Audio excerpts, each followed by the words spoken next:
You like the theater? My grandfather used to take me here.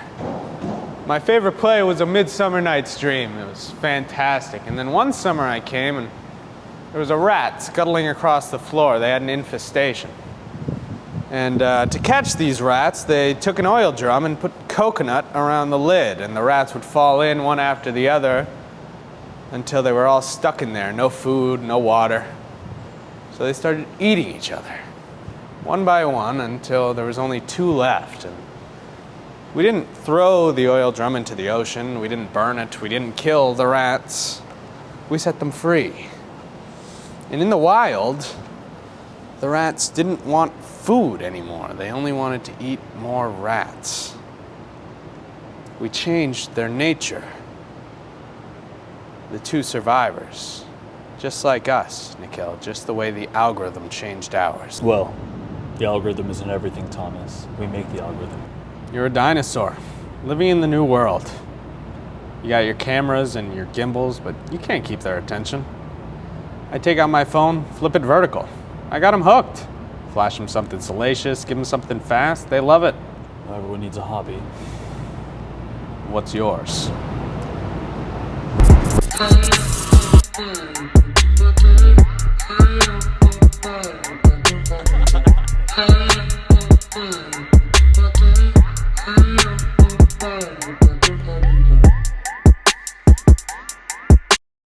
This episode of the podcast is brought to you by Magnesium Breakthrough from Bioptimizers. Magnesium is a mineral that's actually deficient in up to 80% of Americans. At least that's what I read in this book called Sleep Smarter by Sean Stevenson. And I've been taking magnesium, this magnesium product from Bioptimizers, for the last 2 years. It's 2 tablets every single night.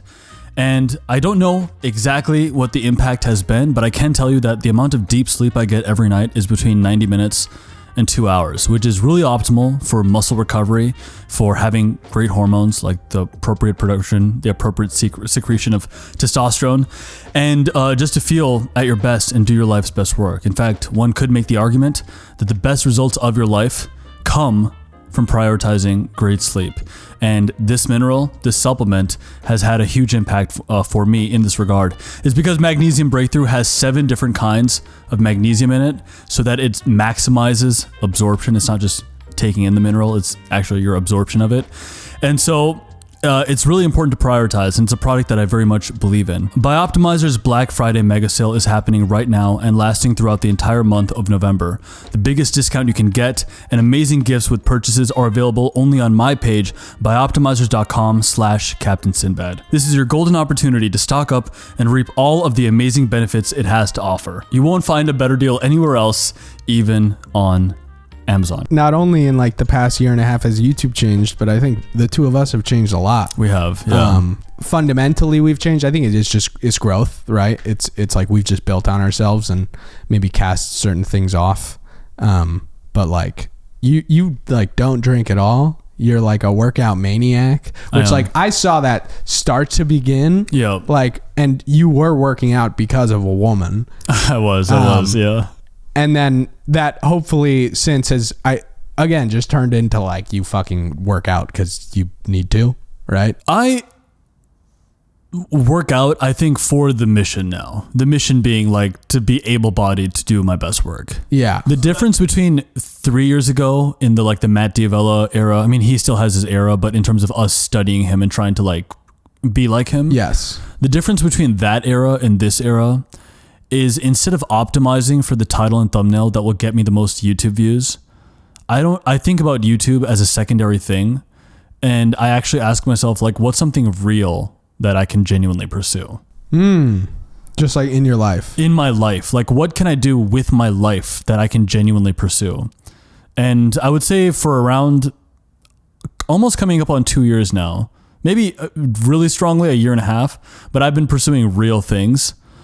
And I don't know, like, you know, my views haven't gone up since I've started living my life this way, but my ability to make the videos I do end up making it's so much easier now. Yeah. Rather than just like talking about Seneca and how to not waste your life. Like, I don't know what Seneca said. I'll admit it. You know, like I made that shit up when I made that video. Right. And I think, I mean, the important thing is, right, you're not consulting external material anymore. You're consulting experience. I am. And so it like, I do think a big thing that happened, it's like I think Nathaniel Drew is a good case study in this, right? Because he was in that sort of coterie of people who was doing that. Like, I lived like Ben Franklin. He's still doing that a little bit, but like mostly now he's also just talking about his experience, right?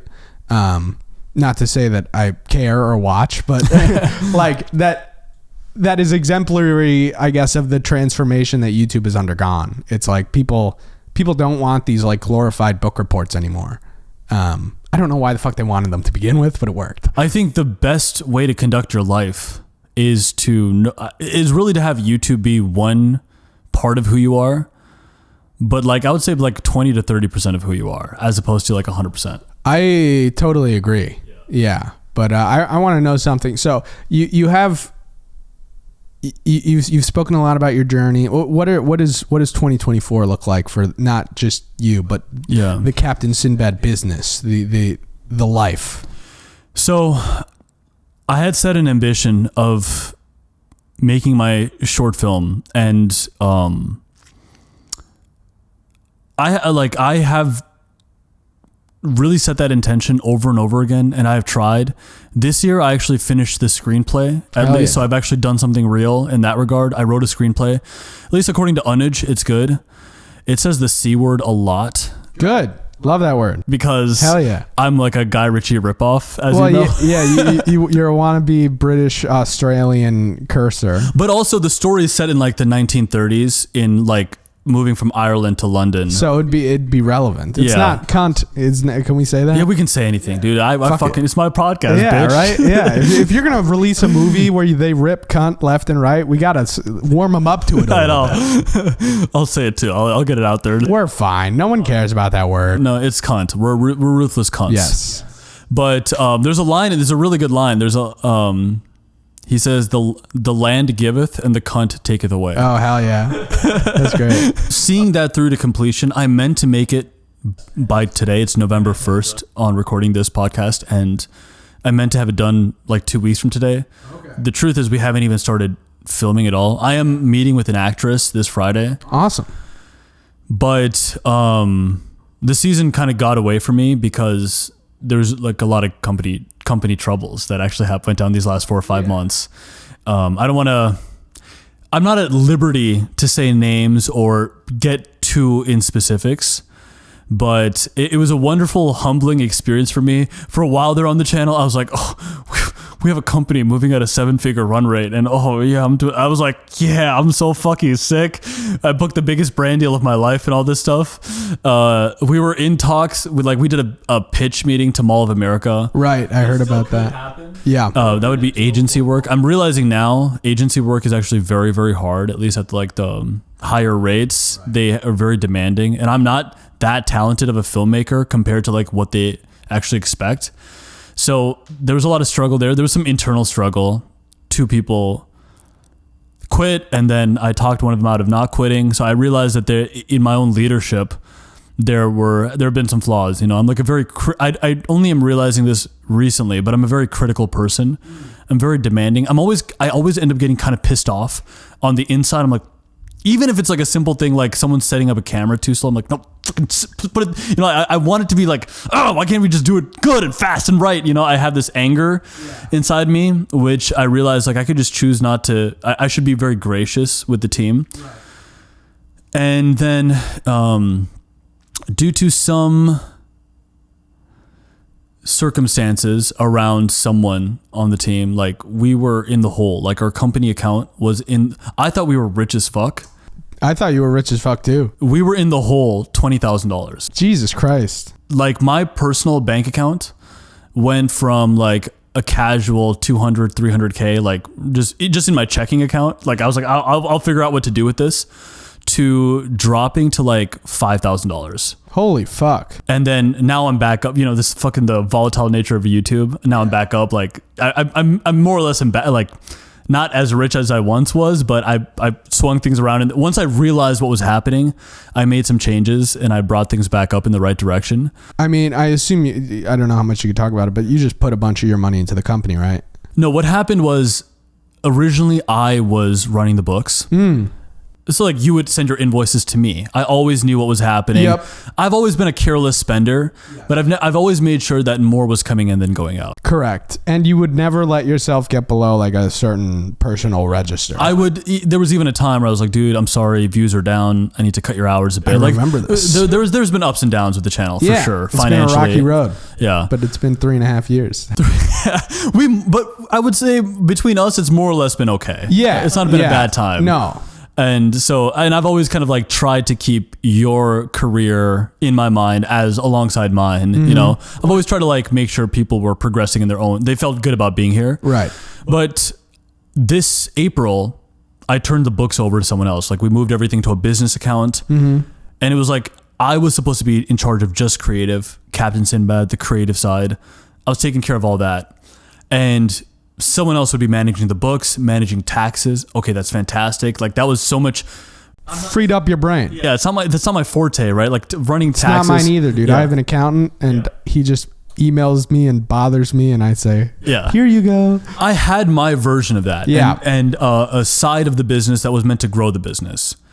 And essentially and I was paying like a higher percentage in exchange for that, basically. Right, of course. Like I was giving up for a while there between like 20 and 40% equity of the company. Yeah. To be like, okay, that's actually a fair trade-off because you're taking care of so much and you're figuring out how to grow the company and all this stuff. Yeah. So there was a lot, but then I lost oversight, right? Because my eyes were not on the books. Like as simple as I don't know that you're invoicing me or Axel's invoicing me or like new hire. Like there's stuff I just didn't know. Yeah. I also didn't know how much was coming in. I just was like, okay, when I was running the books, things were coming in like we were fucking rolling. I was on the trajectory to be like $1 million in liquid. And you were still working hard. Like in your personal life, you were doing the coaching. Like there was still in your head, you were like, we're closing new deals. We're doing this, right? Oh, and also that's the other thing. In this last year, my work ethic and my capacity to like manage my time, you don't see me in the day to day anymore, but like you'd be kind of like, oh, okay, that's a totally different energy about like my timing, understanding. Even there's like now shot lists as we go into a shoot. Yeah. I have so much more experience mixed with like better energy management. Yes. I've been at my best in terms of like I squeeze out the life out of every day. Nice. Whereas when we were in person together, I really wasn't at that level. Yeah. No, we were morons. Yeah. No, you were always sharp as fuck, dude. You were always. Well, I was just following orders, and it's easy to not it's easy to follow orders, right? You have to give the orders, which is the sort of creative intelligence part, right? Yeah, but in any case, like, my work ethic was at an all-time high, so I sort of assumed money is going to be good, right? Right. I was like, I thought I'd be a millionaire, like, by today. Yeah. Like, liquid millionaire. Yeah. If you, like, Google me, according to some site, like, because they, like, net worth. Yeah, they estimate the value of the company to be at, like, $1.7 million. Okay. So, they on whatever. It's a bunch of semantics at the end of the day. I don't have $1.7 million. In fact, for a while there, like I said, I was almost like, I was actually towing the line of like credit card debt or something. Right. I turned it around. As soon as I was in control of things, I turned everything around. But it was such a humbling experience and such a, probably just very eye-opening. It was very eye-opening that you can't like fully delegate. You can't trust people too fast. That and maybe you can't give up oversight so quickly, like complete oversight. Yeah, complete oversight. At least when it comes to the books, like Ray Dalio talks about this. If you're the company owner, you should be doing a financial audit all the time. Right. Yeah. So that it's just, I thought I was giving up something that wasn't my strength. So the short film never got made, but I feel like I've just been on this incredible spiritual journey of like resurrection. We started making the opening to Skyfall. In fact, it might be the opening to this video. Oh, really? Okay, sweet. Yeah, hell yeah. Then it would go resurrection going into the new opening of the episode. Sweet. So, because also we're resurrecting the podcast. Whatever. It's fucking poetry. Sick. Did we say the new name yet? It's A Life in Momentum. Okay. The podcast. They would have seen it by now. We're 30 minutes into the episode, but I'm gonna leave all this in. Good. So this is all to say, I like made in personal income $400,000 last year, and then because of my oversight, I lost almost all of it. It was amazing. And then I'm really happy that I was at least able to spend $400,000 to like sustain a whole team and like pay people's salaries. And I feel I take some pride in the fact that like I have a lot of rocket fuel for this engine that is our company. So as soon as I took responsibility for what had happened, we're back, like we're solid in the green again. Like we're good for a while. You don't have to worry about me. I trust me, man. Not worried. I know you're not. Yeah. Just in case you were thinking about dropping me for like Anthony full time. Yeah, no. I mean, listen, again, you and I, we like started doing this together. You were the first guy that I worked for. I was like basically the first guy aside from Vincent that you had working for you. True. I feel like, there's a loyalty to each other, right? Like it's the first time two people have sex. They learn to do the things with each other. We've kind of imprinted our creative selves onto each other. Yeah, and that's why I almost think that it's been super interesting, at least from my perspective, to sort of spend like a year away from you. Yeah. And then come back, and now I'm seeing, because I'm not in the videography capacity anymore. For the people who don't know. Yeah. But I come back and I see Anuj and I see Axel in doing what I used to do. Yep. But then I see you, and it's a very different dynamic than what we had. And I'm like, oh, I was your like training wheels, like you really like learned how to do this game with me. And I'm seeing like some of the same shit, but I'm seeing like it's much more efficient. We're not like, yeah. There's not as much lack of clarity like there was in the old days. And there can't be, because you are running a bigger machine now. Yeah. Right. And you don't have, we had a lot of like leniency to fuck it up. Yeah. Because it was kind of a small time thing. It was the two of us. Yeah. Right. The worst you would lose if I fucked something up is like $2,000 or something. Yeah, exactly. Right. But now you stand to lose a lot more. Yeah, maybe up to 100 if I don't do things right, And I mean, you like kind of did. I did. Right? I did lose that 100. So a girl is probably in your Porsche trying to she's trying to fuck you, and you're just sweating bullets. Like you're just like looking at a red bank account number on your phone, and you're like, "Will you get the fuck out of my car?" This is why you're not having sex, dude. That's why. This whole celibacy thing, it's been so much easier as a result of. I mean, hey, now that you're back in the green, you can put yourself back on the playing field. Now my dick's finally working again. That's crazy how that goes. It's like you come up 50 again, and you're like, oh my god, I thought I needed like Viagra, but turns out I just needed more money. I just needed more money. I just needed to feel okay. Yeah. So if I were to give it in a nutshell, 2024, my ambition is to take who I have become. I finally like myself just a little bit now. Like I like the way I treat people. I'm working harder at that. Yeah. Kind of killing that like anger, that a lot of generosity of spirit. I want to make people feel like a lot is possible and that I appreciate them, and a lot of gay stuff like that. I'll listen to what you're saying. That's dumb as hell, bro. Fucking stupid. I really feel like I've been Scrooge this whole time. Yeah. And I'm just getting back from like the ghost of Christmas future, and I just see like the horrible thing, and I made it out of that.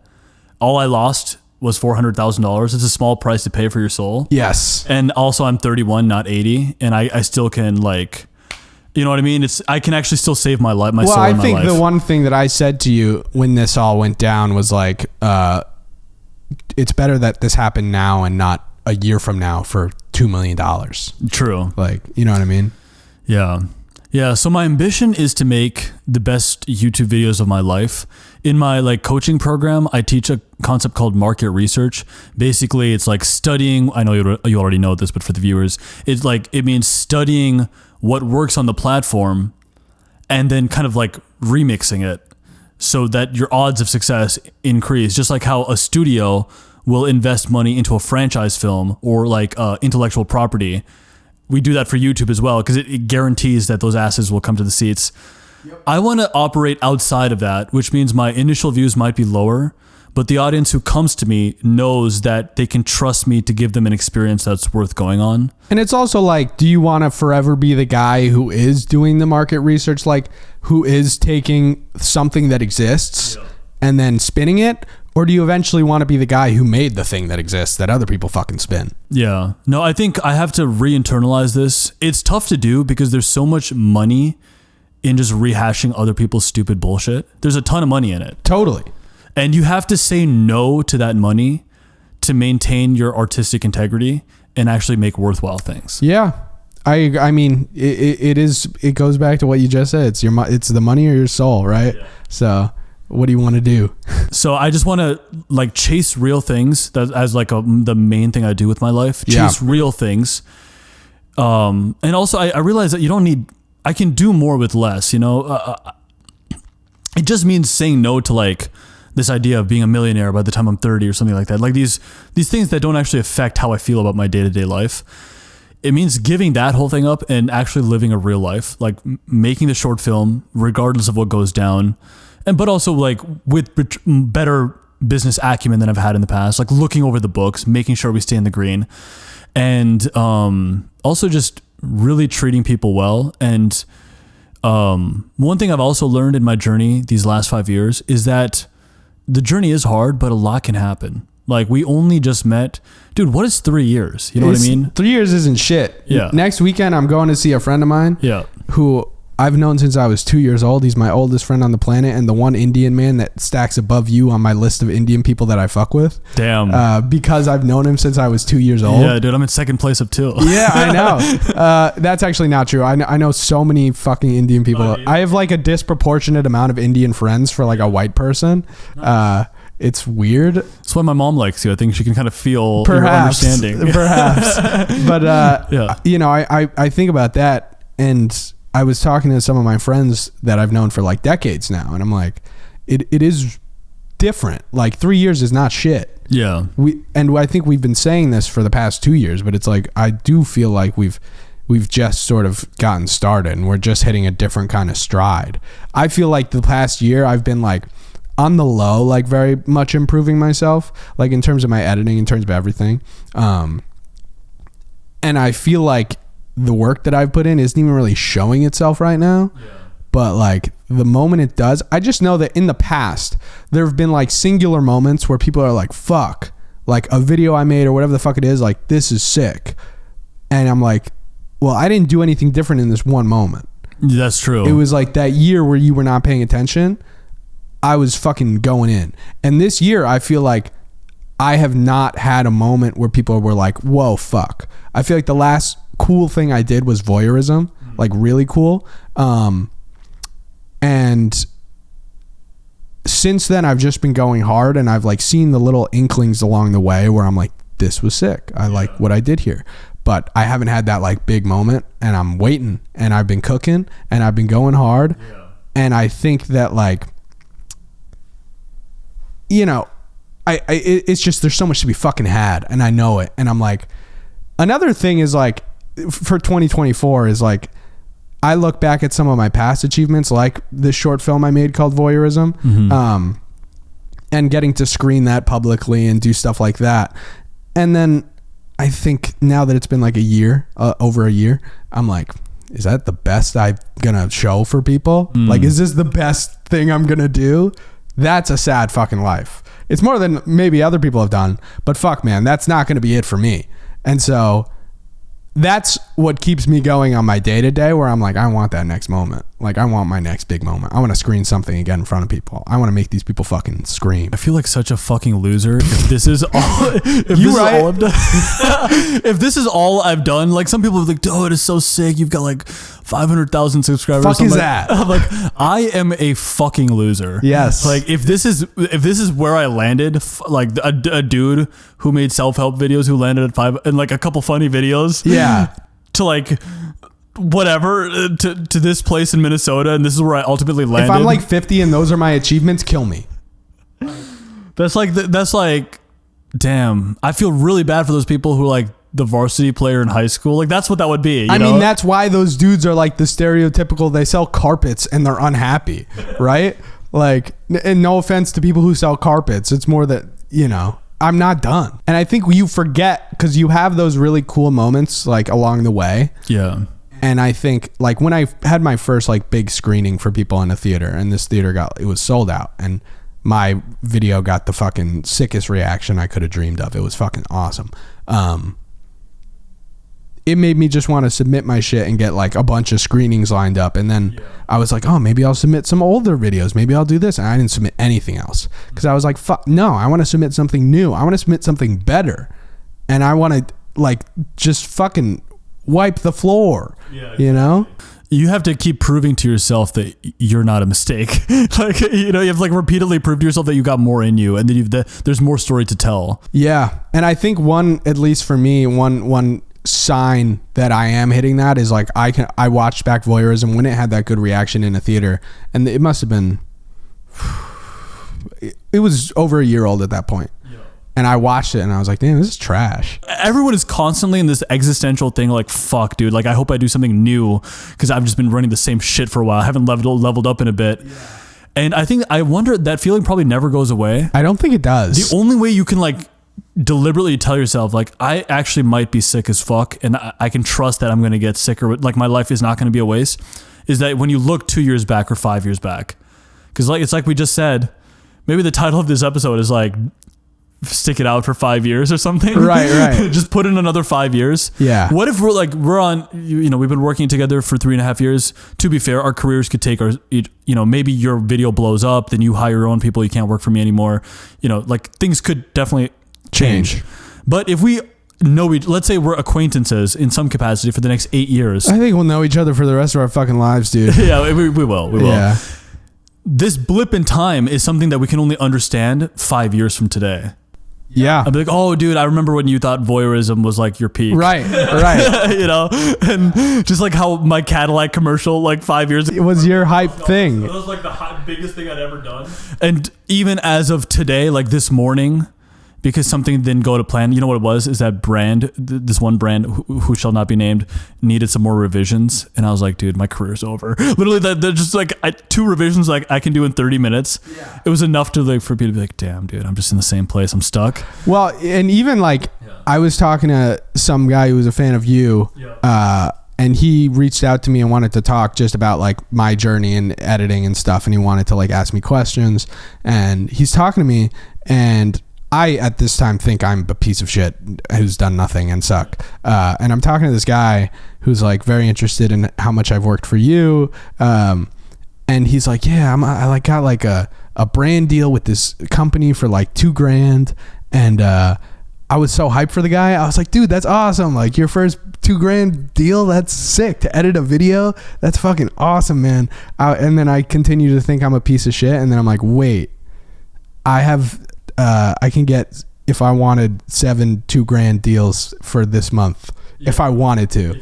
And then I was like, I need to remember that I've done this. Yeah. You got to go back all the time because you can trust if you've done stuff in the past, even if they're marginal gains, you can trust that you're going to keep making gains. Like, I don't know what gains I've made in the last 2 years, but I know I was kind of fat 2 years ago. Yes. And I'm no longer that way. Yeah. I mean, I know that I did one thing in the last 2 years. Like you said, it's like life will throw everything at you. I'm like just finishing up physical therapy. Yeah. I've been out of the gym for like 6 months. Right.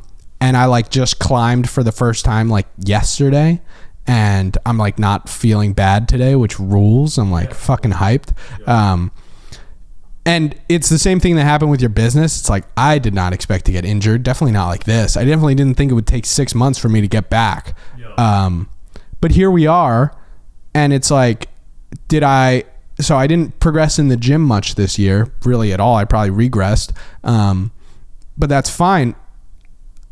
I think it's like you didn't make your movie this year, but we shifted focuses, right? It's like, we made sure that the other avenues of our life continued. And as soon as this, like for me, the physical avenue opened up again, I knew as soon as I was well enough to get back in the gym, I would fucking make progress. I will fucking make my gains, and I will like run a marathon with you next year. Totally. I'm going to do my thing.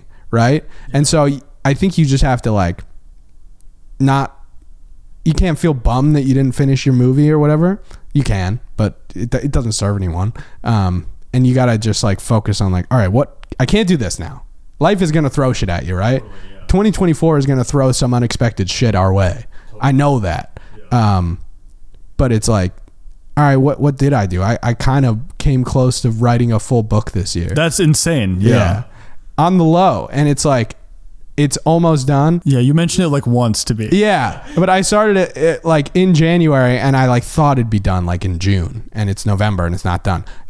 Partially because I'm gonna call this bitch ass out. Matt Colbo is supposed to read through my book and give me notes, but this fucking guy has taken. I gave him the book in July. This motherfucker, and he's still not got it back to me. Piece of shit. Dude, maybe I should just at him in the title of the video. You should, pussy. I'll fuck your shit up. Where are you at? Dude, I'm totally gonna put, you can put like the hashtags. I'll put him in the hashtags. So it's like, it shows like they mentioned you. Fuck that guy, dude. I hate him. Guys, go to Matt Colbo's most recent video.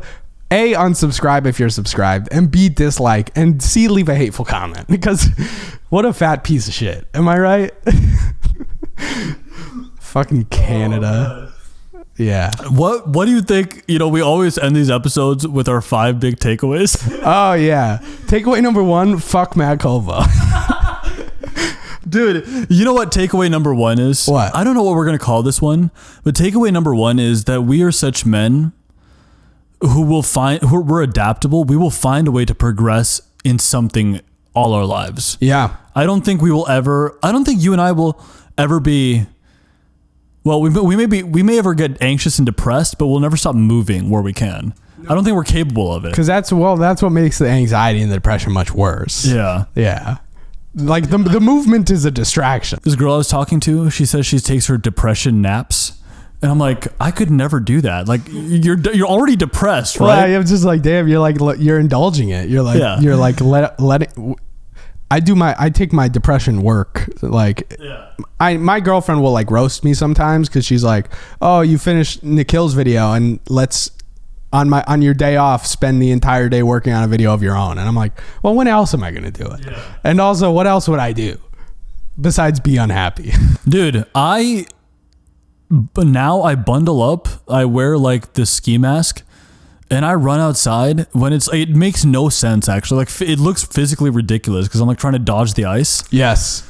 And people will say to me like, dude, it's like negative 10 degrees in Minnesota. Like, why are you running? And I'm like, I just need to prove to myself that I can keep moving, you know? Like, I need to remind myself. Dude, there was a time last year, we were kind of going through something similar. Like, I was like, financially uncertain for a certain period. You know, you're not in the know-how anymore, but I would like drive my motorcycle specifically in dangerous situations, like when it was like thunderstorming or something. Yeah. Without a helmet, of course. Nice. And I would drive it fast as fuck in a thunderstorm and just go ham on the bike, like nighttime, like bobbing through cars, and then I would just do it for like 20 minutes. Yes. And then I'd get home and I would just like look at my hands and be like, I am alive. I can use these fucking things. Yes. Like, it's almost like I like killed myself. Well, that's what, you're getting out the death drive. So takeaway number 1, ride your motorcycle in the thunderstorm and try not to kill yourself, but go 100 miles an hour. That is the channel's advice. 5 lessons, 5 ways to change your life. Ride your motorcycle in a thunderstorm to Matt Colbo's house and kill him. But what was I going to say? Yeah. I'm like, as I said, I'm just getting back from the PT shit. Yeah. And like, so I'm up to jogging, like running really 30 minutes a day. Yeah. And like I'm increasing slow. I'm increasing like on a day by day. So like tomorrow I'll do 35 minutes. Right. Mm-hmm. And so I'm like back. I'm basically back to like longer runs, which is really nice. But it's fucking November in Minnesota. Mm-hmm. I don't give a fuck. I'm not running on a fucking treadmill. Yeah. Those suck.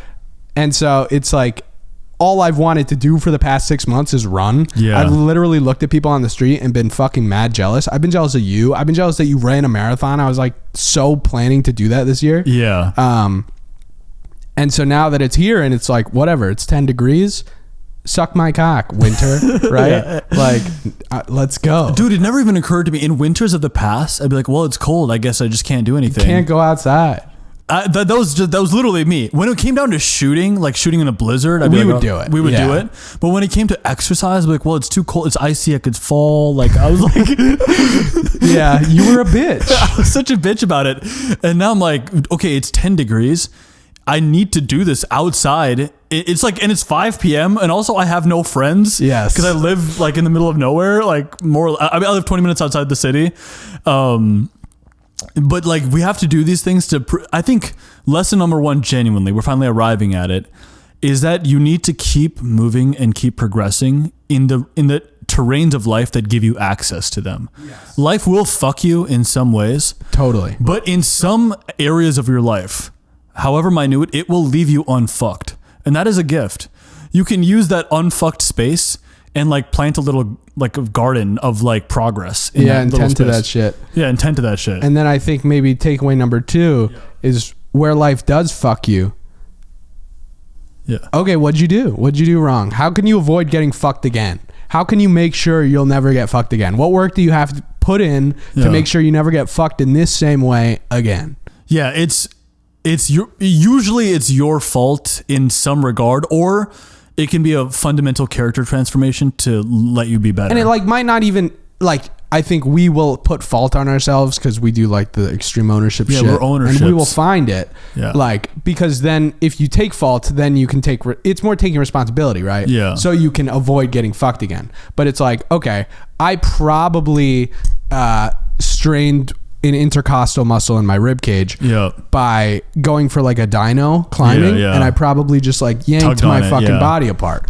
So what am I going to do when I go back to climbing? I'm just not going to go for dynos for a while. And I'm going to try to like really focus on controlled movements. You inexplicably kind of got screwed business wise. I did. How are you going to learn from that? You're not going to give up control of the books. Like there's something to be learned, even if it's not like you didn't go fuck your books. No. But you could like trace it back to yourself. I can take responsibility. And even I would say it's a two-pronged thing. One, I can infuse more like love and hope into my team. You know, it sounds whatever. It sounds too soft to say, but I can take it to the next level of like, I treat people well. I'm not like a shitty boss to most people, but I could take it to the next level. There's like the boss who's shitty, the boss who's not shitty. And then the guy who actually like you can collectively believe in a vision for your lives together. Like, hey, we actually can do great things together. We've done so much in the last 3 years, right? Who's to say that we couldn't become? There is actually a possibility that however Peter McKinnon was perceived in 2018, we still could be perceived that way in 2024, 2025. Yeah, that year could still be coming. You know. Well, I'm like, why are we under this impression that like the train is stopping soon? Yeah. When you're 30, I'm 27. Peter McKinnon's like 55. Like Casey Neistat didn't start his daily vlog till 36. Yeah. Like, who's to say that it's a wrap, right? Yeah, totally. I think we look at these young guys on the platform and all the new fresh meat, and we start to be like, oh, these guys are so hot. I've been around for a minute, like, you know, but. Reinvention is possible. You know, you remember in accidental moments, like how much you've put yourself through. For me, it's like some of these first dates I've been on. When I first got my Porsche, I was always trying to be like, the Porsche. This summer I went on a first date. I took the bike out because I just want to motorcycle as much as possible during the summer. And so I was going to show up to this first date on my motorcycle. I couldn't because the road was closed. I had to turn back and get my car. Oh, okay. So I got my car. And then after the date was over, the girl asked me to walk her to her car. It was nighttime in the city. I was like, sure. Then she said she would drive me back to my car. And then she drove me to my car. And then she said, oh, a Porsche guy. This really doesn't happen. But it was one of the few times where I was like, girl sees Porsche. Girl's interest in me goes up. I actually like saw that happen. Yeah. And then I was just like, this car is just it's just crippling insecurity. Like, don't read into it. And then I just left. I didn't care. But even that little reveal, the fact that I've had that car for it has been enough in my past where I don't even care about it. I like reflect on it. I think is from an era where I was stupid. Yeah, no, I mean, I remember when you bought it, and it was the only thing you could think about. I was like for like bothering you about it, and I was like, dude, do you think? And you're like, dude, this has nothing to do with me. Yeah, and you're like, you're stressing about buying it, leasing it, and you know, it was a whole thing. It was a whole era of Nikhil's life, dude. Yeah, it's because I thought this one specific woman I was attracted to, I thought it's what I needed to like impress her. But I think it's like, that's back to what I was saying before. It's like that the Porsche is like, that's like a little point of achievement for you, right? It's like you accomplished this long-standing goal of getting a Porsche. Yeah. And you've gotten your moments to show it off. But if you're 55 and the sickest thing you did was show a bitch a Porsche. Yeah, I know. That's so kill freaking yourself. sad. Yeah. You know, so maybe takeaway number 3 is like, you'll have these moments, but it's really about like, the coolest thing you can do is get back in the lab and do some cooler shit. Yeah. And there's always something you can do. Yeah. Maybe it's dude, if we're going to try to get to 5, maybe some of it is a rehash. Yeah. Principle 4, there's always something you can do. One of the things that I'm happiest I did in this interim, when shit was starting to hit the fan, my mom also was starting to get very unwell. I went skydiving. Like I did my first assisted but solo skydive. Yeah. And now I've done it a handful of times. Now I've done a handful of jumps. But when I did it, I was terrified. It's crazy. In the Instagram story and even in the YouTube videos, there's this whole vibe of like, I'm an adventurer guy. oh yeah, I can tell you every time I have gotten on that plane, even though it's been multiple times now, and every time I will for the next probably 50 jumps, it feels like, if you imagine what it would feel like if you were about to jump out of a plane. Yeah. That's what it feels like. I'm not immune to that fear. It is a crippling fear that takes over my whole body and nothing is functioning. And I potentially could soil myself. Right. Yeah. No, I've seen you do it well, not seen you physically, but on Instagram, and you telling me, and every time I'm like, well, I will never do that. That sounds dumb as shit. But you know, it was very useful because in an era where everything was kind of like becoming too tumultuous, it was a reminder that I still can do things that I would not be capable of doing. Right. Or even running the marathon.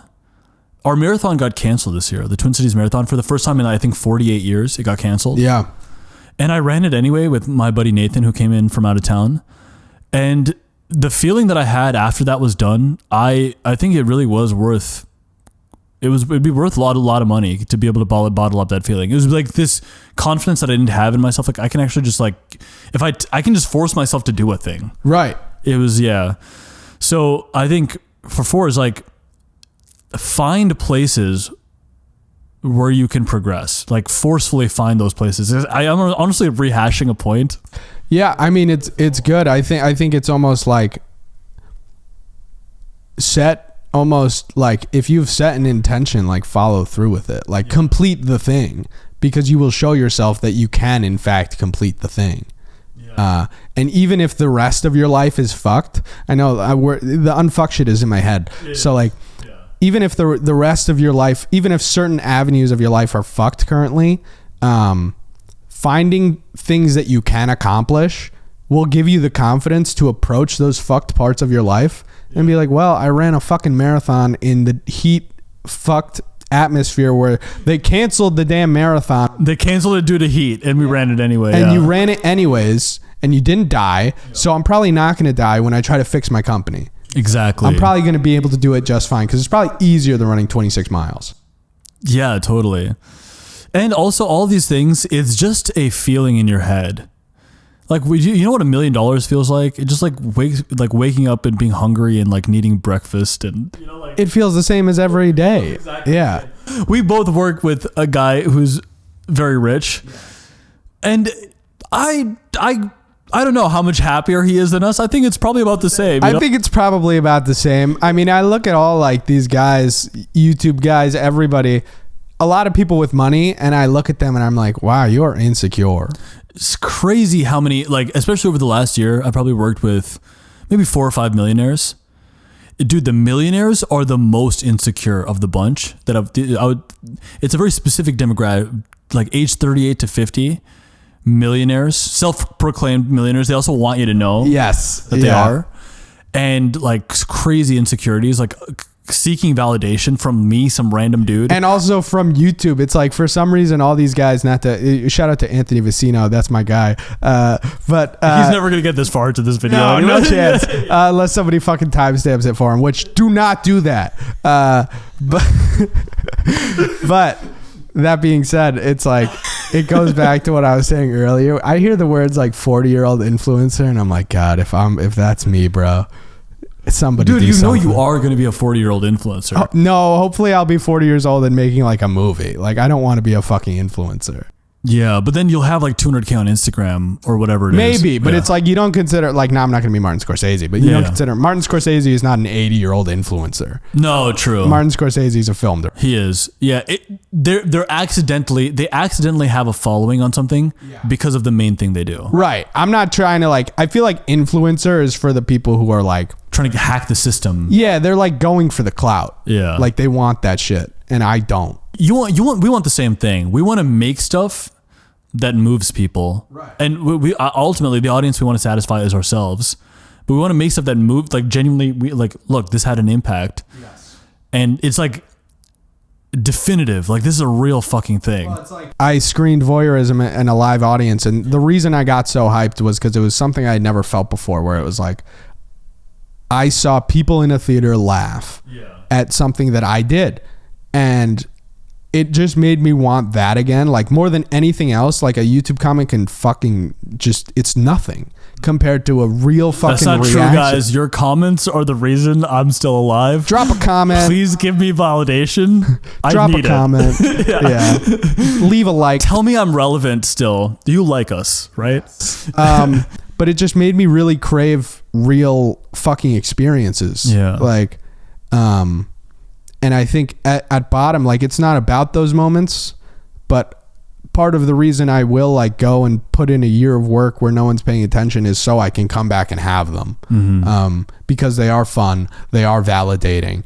And it's like, at the end of we are doing the work for, it's not about, I don't want to say it's about the payoff, but the payoff is something, right? Totally. Like, I'm not gonna be like, it's all in the fucking journey, and it's, you know, the moment doesn't, like, we make movies basically. Like, part of it is screening the finished movie. In retrospect, it's about the journey, but when the journey's happening, it's about the ending. Yeah, it's what gets you through that year-long slog of work. I mean, it's probably like, I don't know if this is even a good an analog to this, but like, you're training all the time. Yeah. It's like, what are you doing it for? It's like those big races. Like, why would you run a marathon? It's like stupid. It's not good for you. Like, it's a singular moment of achievement, right? It's like, that's what you want. You could just run 9 miles a day for the rest of your life and be healthy as fuck. True. But you want to, like, put it to the test sometimes. Life is about real things, and actually it is about events. The reason a marathon is important is because it artificially manufactures a story arc for your life. Yeah. And you need to give yourselves that. Genuinely, if you want a way out of depression, give yourself a story arc that is there for you.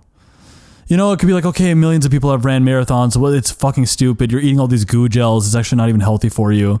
But what if you were just to say, like, all there is right now in this great cosmic universe is me and my marathon, and I have a 16-week block in front of me, and I've got this whole horrendous Minnesota winter, and I get, this is the movie that I get to be a part of. And it's like running 10 miles, like, what, every day? Not every day, but you know what I mean. Yeah. Running 10 miles sucks. Mile 9 sucks. Mile 15 sucks. But every time you're at mile 15, you're going to be like, well, it's for that fucking day. It is. And if you didn't have that fucking day, I don't know if you'd get out there as often as you do. No, you need the mission, you know, you need something to believe in. So that's kind of takeaway number 5 is, like, set these real experiences as your goals. The thing I really want most is to screen another big, like, the next thing I want to do is a short film still, like another bigger short, but screen my next short. That's what I really want right now. And so what's your big 2024? I have a bunch of small little open loops right now. And, I feel very confident about, like, my approach to life in the year ahead. So, I mean, I said all this stuff about, like, training for aesthetics being dumb, but I am going to train for aesthetics to a point where I get to my body. I'm not going to worry about aesthetics after this next year, but I am going to put in a year more for aesthetics, because it in terms of the platform, it does get you a result, you know, showing off the body and all that stuff. So a year from now, I probably will be 175 pounds and maybe 12 to 13% body fat. And once I'm there, I'm just going to literally not worry about fitness outside of like maintaining my body for health. Yes. But I'm going to put in 1 year to like get the biceps. I genuinely don't give a fuck.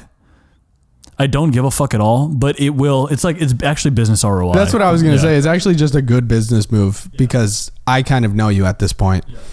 You can also just get girls. I've seen it. Like, you know, you have really no trouble in that department. You look good. Like your body is good. And like, you know what I've come to realize with girls also, your personality, like the way you talk to them is the biggest mover for them being attracted. Isn't that crazy, dude? Like it is wild that I've learned this about women that they have a brain behind their eyes. Yeah, it's crazy. Like you can't just like quantifiably be like looks, money, status, game, like to transfer it to them. Why aren't you fucking me? What's wrong? You're supposed to have sex with me right now because my looks, I put on 5 pounds of muscle. You're supposed to fuck me now. No, it's actually kind of interesting that the smaller I've gotten, the cooler I am. Conversations around protein and all that stuff is so boring. Yeah, nobody actually gives a fuck about your bench, which is crazy. Yeah, no, it's wild. Yeah. So yeah, the physique is one thing. I'm going to do a handful of lifestyle challenges. That's a model of video that I enjoy really a lot. Yeah. So after Kipchoge, I think at some point there's going to be one on sprinting, Usain Bolt. I never got my skydiving license this year, but I'm like a couple jumps in. It's 25 jumps for the A license. I think I can honestly knock it out if I just go to Austin for a week and like just like have an Airbnb next to the drop zone. So I'll do that. The more you do it, the easier. Every progressive jump gets easier. So I'll do it because I believe in closing open loops. And then I'm just going to make videos that I'm proud of and slowly chug away at that short film. I think if I give myself a year, I can make something that's like 20 minutes long. That's good. Fuck yeah. That's it. But I'm leaving it there. That already is so much shit. Yeah, no, I mean, the like literally the other thing that I want to do, well, that's for like 2024 is a new short, which I've written one. I don't know if that'll be the one I pursue, but finish this fucking book this year, hopefully.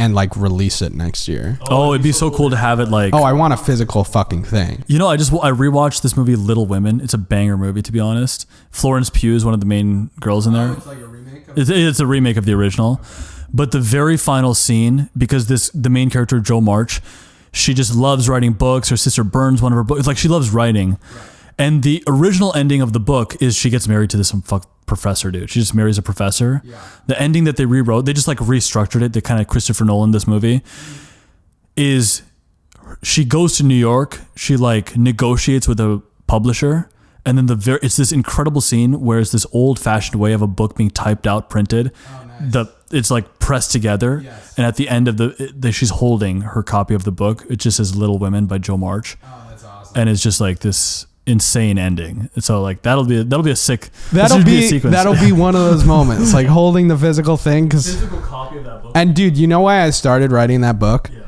I was talking to a friend of mine, who he's into architecture, and he was like, "Yeah, I'm writing like a nonfiction book about architecture." And I was sitting there, and I was like, "This guy's my age. I've known him my whole life." Yeah. And I was like, "This fucking idiot is writing a book." Why can't I write a book? Yeah, this fucking moron is writing a book. And then literally the next morning, I was like, I'm not going to let this moron do a book, and not me. Revenge. And it was literally just like, fuck you. I can do it too, bitch. Because it was like for so long, you know, I would think of like a book, and like that's this huge lofty thing. Yeah. I love to read. But it's like, I can't write a book. That's insane. But it's like I was going to say, it's like the fucking marathon. It's like, yeah, you can. Yeah. Just write it. Just spend every single day writing it. And especially when you were dealing with like your physical ailments. Low key, being out of the gym, like that was almost like a blessing in disguise to finish this damn thing. Because it's like being in the gym takes up mad time. It takes up time. Even in the intellectual recovery of it is too taxing. Totally. So, listen, we've re-kicked off the podcast, so you guys will find this on everywhere podcasts are found. Thanks for tuning in. If you made it to the end, we appreciate you. We love doing these things, but we want to make sure that every time we do come into them, we actually have something worthwhile to say. You know, in respect to that, it's going to be around every 2 to 3 weeks you will expect a new episode, not every week. Sometimes it might even be one full month between an episode, but we do have a lineup of guests. For the time being, they will keep coming on the main channel, on the Captain Sinbad channel, just under a playlist for the podcast. And with that being said... Hey, let me get something real quick. Subscribe to Mammoth in Space, bitches. Subscribe to my fucking YouTube channel. I've never plugged myself on this podcast, and it was stupid. That's crazy. Yeah. Also, we mentioned voyeurism a few times on this episode. It is actually an insanely banger video. So check out voyeurism. Check out voyeurism. Just click on it. Go into... I'm sure there'll be a at Mammoth in Space in the description. Just click on it. It's the first video that's there. You can't fuck it up. Don't fuck it up. And fuck Matt Colbo. If you guys have been watching... Anyone who's been watching in for a little while, you know Thomas. Thomas has been here for years at this point. Years. So show him some love. I actually, every time I have a girl over at the house, I show her your videos. That's crazy. No wonder you're getting no pussy, dude. Yeah. Dude, I just love your videos. Like, I don't want to be weird about it, but I think your videos are very fun. Oh, and Nikhil's in my newest video too, so you can check that out. Yeah, he tries to convince me to kill myself in this news. No bullshit. Yeah. And I'm gonna, as soon as we turn the cameras off, keep going on that. So yeah. Anyway, appreciate all of you. If your life is fucked, find those inches to make progress in. The journey isn't over. It shall continue. Greatness is coming, and we'll catch you next time.